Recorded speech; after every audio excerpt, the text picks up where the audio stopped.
Hola, ¿qué tal amigos? Qué gusto saludarlos y poder continuar con el tema que dejamos la semana pasada, tan interesante, acerca de cómo puede ser mi vida diaria con Dios. Ahora que Dios ya me capacitó para que yo pudiera estar en su presencia, bueno, pues vamos ahora a conocer a Dios. Y la semana pasada vimos que era tan importante reconocer la palabra de Dios, porque es como cuando tú lees una historia y tú estás leyendo al autor, casi puedes oír la voz de la persona porque tú lo conoces y te vas familiarizando con lo que esta persona tiene que decir. Y es una manera de empezar a tener un acercamiento y una comunión con Dios. Esta vez, hoy, vamos a ver acerca de cómo tener una comunicación cercana con Dios. Entonces, el tema de hoy es acerca de cómo leer la Biblia. ¿Ok? Es un tema que me encanta y bueno, te quiero dar algunas recomendaciones. Número uno, es bien importante que te encomiendes a Dios, obviamente, porque sabes que la Biblia es espiritual. Entonces necesitas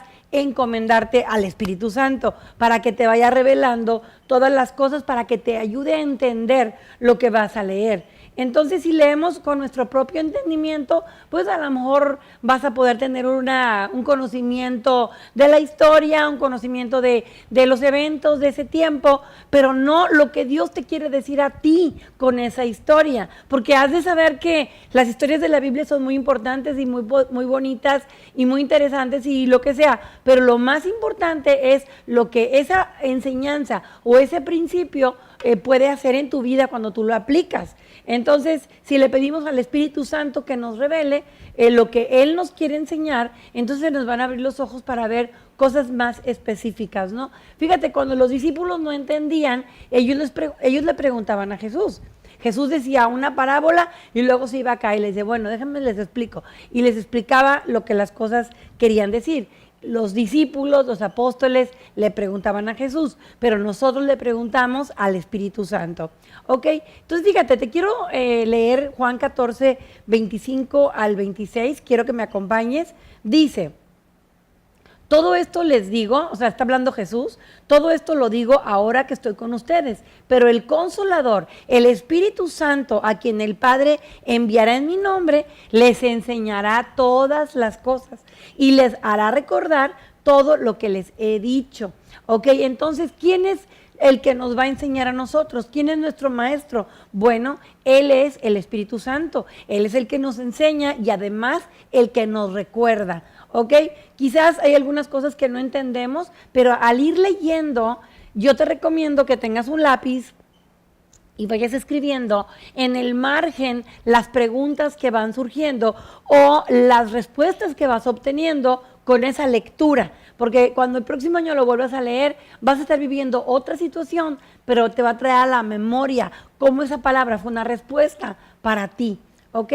Entonces, muchas veces la pregunta no se contesta inmediatamente, pero, ¿sabes? Esas mismas preguntas te van dando lugar a que inquieras más en la siguiente parte y se va formando como una interacción entre tus preguntas y las respuestas que te va dando Dios, ¿ok?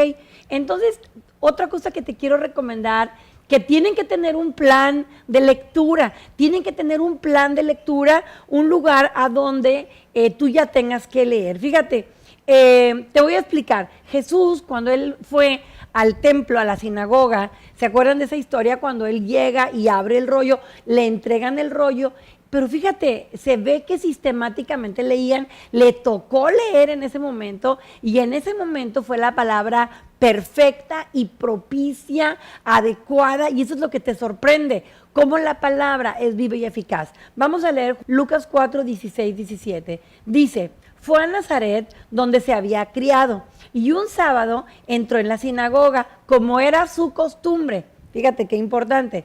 Se levantó para hacer la lectura y le entregaron el libro del profeta Isaías. O sea, era lo que ya tocaba leer, ¿ok?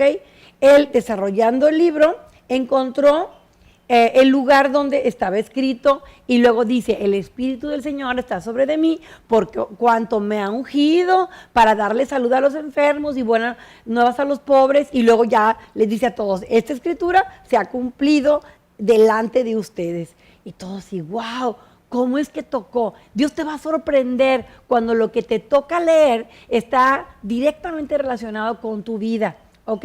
Entonces, muy interesante que Jesús también tenía un plan de lectura, ¿ok? Entonces, te voy a dar unas recomendaciones acerca de cómo leer la Biblia, ¿sale? Estudia, si no tienes un plan de lectura, puedes estudiar 2 capítulos del Nuevo Testamento y un capítulo del Antiguo Testamento. ¿Por qué? Porque las dos son muy importantes, pero el Nuevo Testamento tiene que ver con lo que te toca a ti, es como tu herencia hoy, ¿ok? Entonces, también hay apps que puedes bajar en tu computadora o en tu celular y tú puedes ir marcando un plan de lectura, ¿ok? Yo también recomiendo mucho la Biblia en un año porque ya está también desglosada toda la Biblia en 365 cachitos y vas leyendo la que te toca esa vez. Inclusive hay diferentes planes dentro de la Biblia en un año, hay diferentes planes de lectura. Puedes leer la Biblia cronológica, quiere decir que no vas a ir leyendo como están actualmente los libros distribuidos, sino vas a ir leyendo como acontecieron. Entonces van a ir mezclando algunos libros, pero está increíble porque vas teniendo todo el contexto. También puedes tomar algunas Biblias que tienen un lenguaje más actual para que no te quedes con el vosotros y el hicisteis, y eso te pueda dificultar la comprensión. Facilítatelo. Agarra una Biblia Dios habla hoy, una nueva versión internacional, algún tipo de ese tipo de versiones, ¿sale?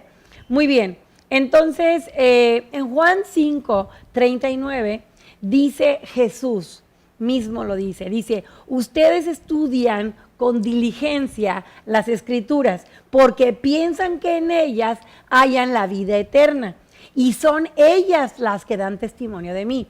Entonces, él está refiriéndose a leer las Escrituras, no nada más como leer avanzando rápido, a ver si ya terminó lo que me toca, sino estudiando las Escrituras. ¿Qué quiere decir estudiar? Estudiar es como aprender, como cultivarse, como educar, como asimilarlo, como desmenuzarlo. Eso es estudiar. Entonces, por eso te decía que cuando vas leyendo y estás realmente enfocado, pidiéndole a Dios, Dios, hoy, ¿qué me vas a decir a mí? ¿Qué respuesta voy a tener hoy? Con lápiz en mano, vas escribiendo y el Espíritu Santo te va a ir revelando las respuestas que tú necesitas, ¿ok?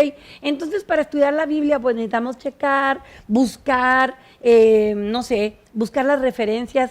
Hay algunas Biblias que se llaman de estudio, que te recomiendo mucho porque la Biblia está, bueno, así gruesa, pero como de 1/3 para allá, no es Biblia, es diccionario, es concordancia, es una referencia, es un glosario, son temas desarrollados, son mapas de la Biblia, muchos hechos interesantes acerca de la historia, de dónde encontraron los pergaminos, etcétera. Muy interesante, te recomiendo que tengas una Biblia de estudio, ¿ok? Porque tendrás muy buen apoyo, excelente apoyo. Entonces, estudia más lo que llama tu atención. Si hay un tema que te llama en especial atención, pues inclusive en tu Biblia, en tu app, la que puedes tener en tu celular, que no necesitas tener internet, ni datos, ni nada, en buscar tú le puedes poner matrimonio o amor, o le puedes poner bautismo, o le puedes poner salvación, perdón, cualquier palabra que te suena, que te llama, y ahí van a venir todos los versículos en la Biblia donde se refieren con esa palabra, y eso te va a ampliar tu experiencia con la palabra de Dios, ¿ok? En el Salmo 119, 160 dice, la suma de tus palabras es la verdad, tus rectos juicios permanecen para siempre. Entonces, para que no saques la Biblia fuera de contexto y nada más agarres un pedacito y con eso ya te vayas, dice que la suma de la palabra es la verdad. Entonces, te voy a invitar que cuando leas también la palabra, medite en el versículo.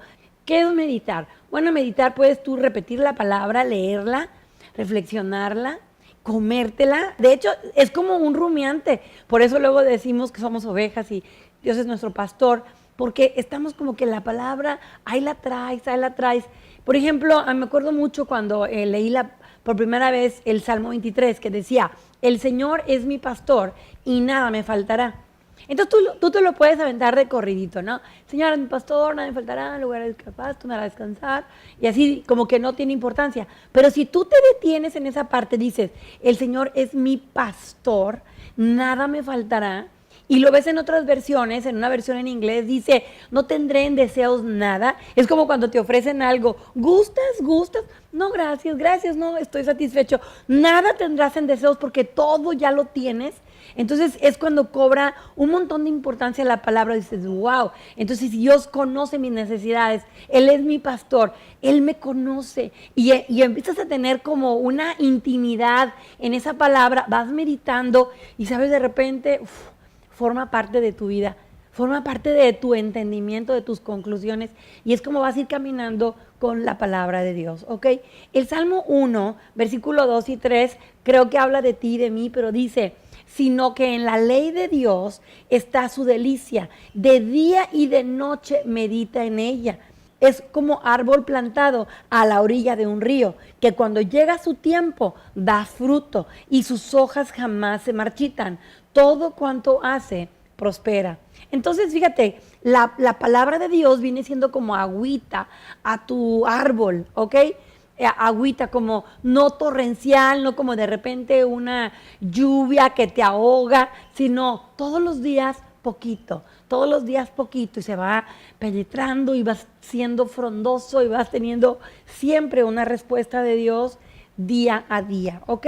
Entonces voy a terminar con esta partecita donde está en Ezequiel 37, 4 a 9, es cuando el profeta, cuando Dios le dice al profeta, profetiza sobre estos huesos y diles, huesos secos, escuchen la palabra del Señor. Así dice el Señor omnipotente a estos huesos. Yo les daré aliento de vida y ustedes volverán a vivir. Les pondré tendones, haré que les salga carne y los cubriré de piel. Les daré aliento de vida y así revivirán. Entonces sabrán que yo soy el Señor. Tal y como el Señor me lo había mandado, yo profeticé. Y mientras profetizaba, está relatando el profeta, se escuchó un ruido que sacudió la tierra y los huesos comenzaron a unirse entre sí. Yo me fijé y vi que en ellos aparecían tendones y les salía carne y se recubrían de piel, pero no tenían vida. Entonces el Señor me dijo, profetiza, hijo de hombre, conjura aliento de vida y diles, esto ordena el Señor omnipotente. Ven de los cuatro vientos y dales vida a estos huesos muertos para que revivan. Y está relatando cómo Dios le habla al profeta y el profeta obedece y suelta la palabra y suelta vida. Entonces lo que yo te quiero decir y con lo que quiero terminar ahorita es que cuando tú leas la palabra, tú dilo a ti mismo, medítalo y suelta la palabra para que la palabra que hayas leído y la palabra que Dios te haya hablado se ponga en práctica y se declare sobre tu vida lo que tú hayas aprendido. Entonces, la recomendación es que tú vivas la palabra de Dios. En Santiago 1, del 22 al 25, dice el apóstol, le dice, no se contenten o no se conformen con solo oír la palabra, porque si no se engañarían a ustedes mismos, si no pónganlo en práctica. ¿Ok? En Juan 13 dice, ¿entienden esto? Dichosos serán si lo pones en práctica. Entonces todo lo que Dios te vaya hablando no es para que te vuelvas un experto en la teoría, sino para que tú seas una persona obediente. En Juan 8:31 dice, Jesús se dirigió entonces a los judíos que habían creído en él y les dijo, si se mantienen fieles a mis enseñanzas, serán verdaderamente mis discípulos. Entonces, ¿quién es un discípulo según Jesús? Un discípulo es alguien que permanece en la palabra de Dios. Entonces, la Biblia es el primer aspecto del timbre de la voz de Dios. ¿Ok? Es necesario que tú reconozcas el timbre de la voz de Dios. Es muy seguro que sea el primer lugar que Dios utilice para hablarte. Acuérdate que hemos dicho que Dios te puede hablar con la naturaleza, te puede hablar por medio de un mensaje, te puede hablar de verdad en un sueño, pero el primer lugar que Dios usará va a ser la palabra de Dios, porque la palabra de Dios es la palabra, lo que Dios dice para hablarte a tu corazón. Entonces, obviamente, hasta que no conozcas la palabra de Dios, pues no la vas a reconocer. Ok, la vas a reconocer cuando primero la conoces, ¿de acuerdo? Entonces te voy a recomendar que te compres una Biblia en un año o busques una app en tu celular y vayas palomeando, vayas check, check, check, lo que te toca leer ese día. No importa si ese día suena más interesante o no, tú léelo, pero no lo leas con prisa, no lo leas como que ya me quiero apurar lo que me toca hoy. Detente un momento, a mí me gusta leerlo en Biblia física porque ahí puedo rayar. También en la Biblia puedes escribir y anotar. Pero bueno, te recomiendo que le inviertas unos 10, 15 minutos, 20 minutos para que tú vayas escribiendo, anotando, meditando en la palabra de Dios, escribiendo tus preguntas también, ¿ok? Entonces, todo esto lo queremos hacer porque anhelamos escuchar la voz de Dios. Entonces te recomiendo que lo hagas y la próxima semana platiques en la rama cómo te fue, qué te dijo Dios, hey, qué dice Dios, y así puedas tener tema de conversación. Que Dios te bendiga y nos vemos en la próxima semana. Bye.